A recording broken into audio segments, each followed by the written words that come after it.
Social media సమాజాన్ని వ్యక్తుల్ని తిట్టడానికి కాకుండా కన్స్ట్రక్టివ్ గా దాన్ని వాడండి. ఆ మీడియంస్ మన డిస్ట్రక్ట్ ఎలిమెంట్స్, మన డిస్ట్రక్టివ్ నేచర్ కి వాడుతున్నాం, మన డిస్ట్రక్షన్ వాడుతున్నాం, మన క్రియేటివ్ ఎనర్జీ అంతా.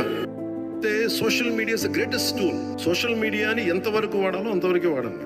నలిగిపోతున్నారు, అది ఈ పొలిటికల్ రైవల్స్ కి అది వెపన్ అయిపోతుంది. Social media has become a menace in a way. Let us be very very responsible. ముఖ్యమంత్రి గారు కూడా తెలియజేస్తాను,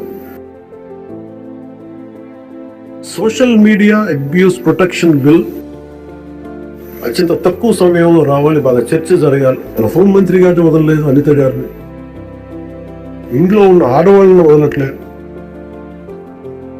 అది ఒక సైకలాజికల్ అబ్యూస్, ఒక పాసివ్గా తయారయ్యారు, సేడిస్టిక్ గా తయారయ్యారు.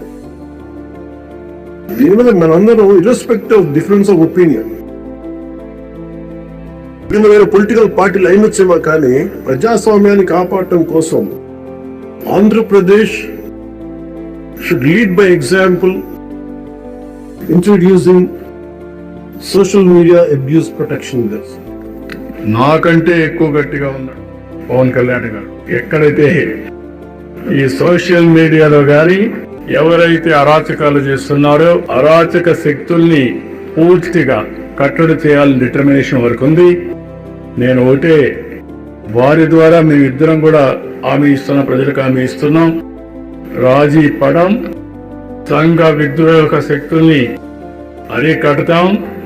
ఎవరైనా సోషల్ మీడియా ద్వారా ఏ ఆడబిడ్డని అవమానం చేసే విధంగా ప్రవర్తిస్తే అదే చివరి రోజు వాళ్ళు గుర్తుపెట్టుకోమని మరొక్కసారి హెచ్చరిస్తున్నా.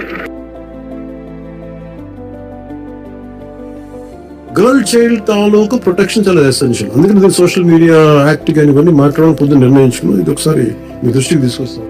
భావ ప్రకటన స్వేచ్ఛ శృతిమించకూడదని, సోషల్ మీడియాలో తప్పుడు పోస్టులు పెట్టే వారిపై కఠిన చర్యలు ఉండేలా చట్టం ఉండాలన్నారు. హోంమంత్రి అనిత, నాదెండ్ల మనోహర్, అనగాని, పార్థ సారథులతో ఉపసంఘం ఏర్పాటుకు నిర్ణయం తీసుకున్నారు. కొత్త చట్టం తీసుకొచ్చేలా నిబంధన రూపకల్పనకు ఉపసంఘం కృషి చేయనుంది. సామాజిక మాధ్యమాల్లో పెట్టే పోస్టులకు ఆధార్ అకౌంటబిలిటీ వంటిది ఉండేలా చట్టం ఉండాలనే అంశంపై చర్చ జరిగింది.